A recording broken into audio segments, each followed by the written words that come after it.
So, welcome to today's Management Mastery Masterclass. My name is Victor Iyamba, but you can call me Dr. VI. So, in today's class, we will be looking at effective management hacks for entrepreneurs and small business owners.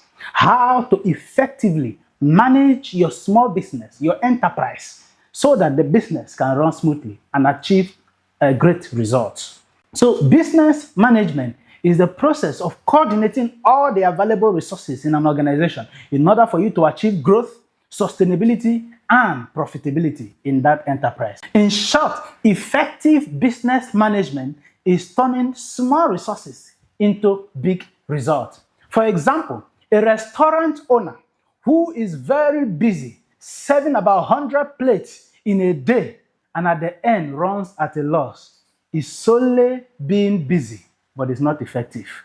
Because another person in that same environment or somewhere else, may be serving only 50 plates a day, but the person knows how to manage waste, how to control resources, how to satisfy customers, and at the end, the person continually, run at profit. That other person is more effective than the other one. Effectiveness focuses on impact, result, and sustainability, and not just effort. Management is how you run the business, and effectiveness is how well the business performs. So for you to effectively manage your small business and achieve great results and grow the business to a bigger one, you need to follow these steps. Number one, you must set clear and smart objectives. Clear and SMART goals. SMART itself is an acronym for specific, measurable, attainable or achievable, relevant, and time-bound. So your goals must be specific, must be measurable, must be relevant, must be attainable, and time-bound. According to, the father of modern management, Peter Drucker, he says, whatever you cannot measure, you cannot manage. So you must put processes and structures in place for you to measure and manage your business effectively if you must achieve or attain great results. So in setting clear goals, you must begin with having a vision statement for your business. Have a vision statement, okay? Your vision is a mental picture of where you want the business or where you see the business at a particular point in time. So after setting the vision, the next thing is to have a mission statement that breaks down that vision into steps that you're going to follow to achieve that vision. So your mission statement tells you how you want to achieve what you have set, and then you break down the mission furthermore into SMART objectives. Objectives that are measurable, objectives that you can, track with time, objectives that can be achieved, that are achievable, not something that is beyond you, not something within your reach, you can't achieve it. For example, instead of saying, I want to grow and expand my business operation by next year, it is better you say to open 2 more shops by the end of 2016, one in Ariaria, Aba, at Q1 2016, and the other one in Idumota, Lagos, at Q3 of 2016. That way, you are more specific, you can track it, you can check it, and you know that you can measure it. So having done that, the next thing you need to do is to provide adequate leadership. Provide leadership. Because leadership is not just position. Leadership is influence. Leadership is your ability to influence, guide, inspire, and shape the mindset, performance, and activities of others through your actions, not just by being in authority. Because in business, your team mirrors you. Whatever you do is what your team will begin to reflect.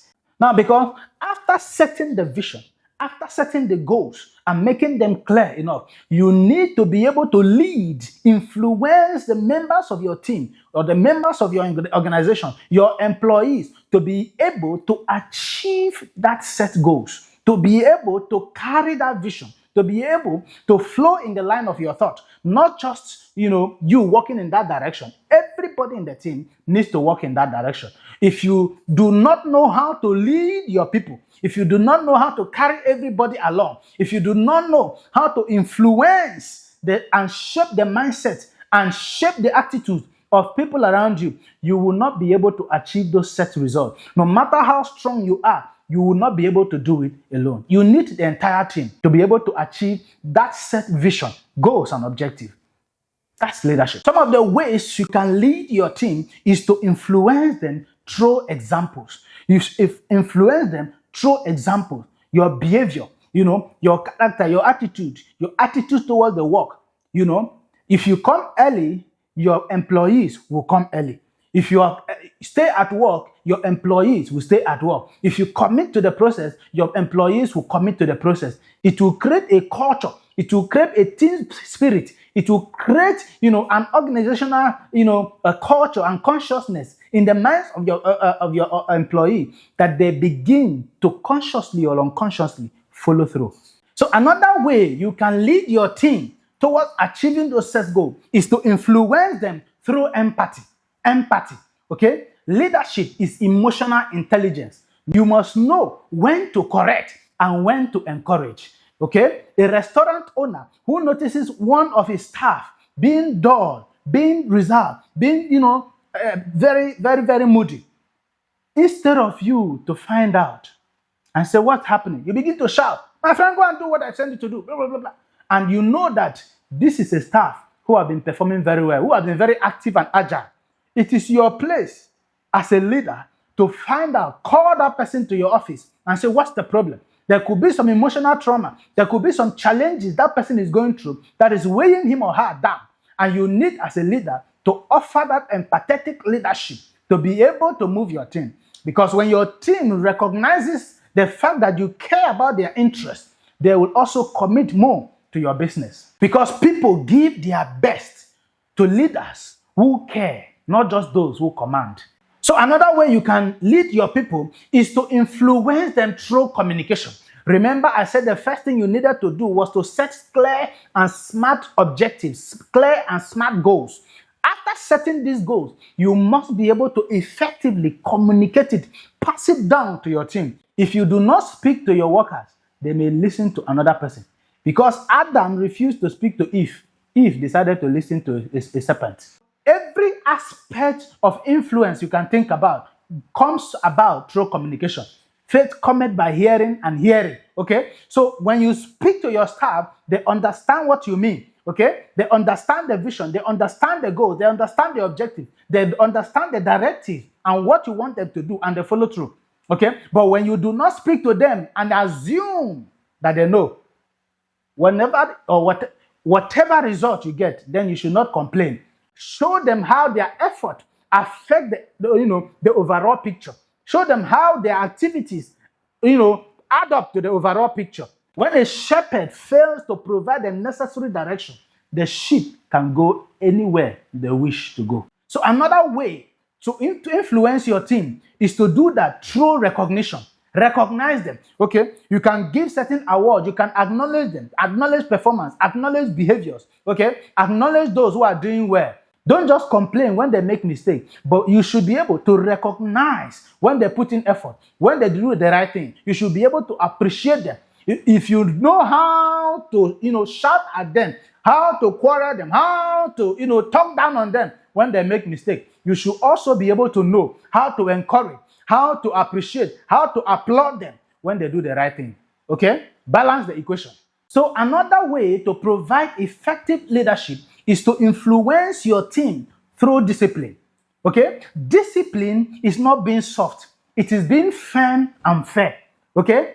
When you tolerate the lateness of one particular staff, it will just take a matter of time before you know every member of the staff will begin to come late. If you tolerate certain unwanted behaviors within an organization, before you know it, it will spread like a virus, and everybody in that organization will contact it. So you must put in place certain disciplinary measures that will keep everybody in check and help them to follow the path. Remember, you have shown them the path. You have communicated it to them. You need to discipline them to keep at it. You need to discipline them to follow through that path. No matter how rough, no matter how tiny, them have to go through it because you have seen the end result. They are not seeing it. You are the leader. You have seen it. So you must discipline them to pass through it. Discipline is not being wicked, okay? You don't have to be wicked to your staff. You have to just be, firm and fair. Firm and fair. Whatever disciplinary measures you put in place, you must be fair enough to make sure it affects everybody. Because when you are partial, everybody will know in the organization that, okay, you are being selective. So you must understand as a leader that leadership influence is about who you are and not just what you say, okay? Because your habit becomes your team standard and your tone becomes the culture of your organization. Your discipline becomes your success formula, You know why? Because if oga dey sleep for work, apprentice go carry pillow come. So the third point here is to delegate, assign duties accordingly. Everybody must understand their roles, their responsibilities, and follow through. Delegate accordingly and follow through to make sure that everybody is up and doing with their assigned roles. And the fourth point here is to build accountability structures. I've also emphasized it, in my Independence Days lecture. I said you must build accountability structure. There must be a way for people you delegate to report back to you. So make sure you build structures for people to report. So to avoid information overload, according to the cognitive load theory, I will pause here. I will continue the same topic by tomorrow. Okay, so follow me, subscribe to all my channels, and turn on notifications to get regular updates whenever I post. Also, like, comment, and share this particular video to your friends and loved ones so that they can benefit from this impactful knowledge you are gaining. Okay, so I will summarize by saying that an effective business is a disciplined business where structure replaces guesswork and leadership inspires performance. Because you know why? If you no show your dog where to shit, everywhere go dey resemble toilet for your eye. V-Craft.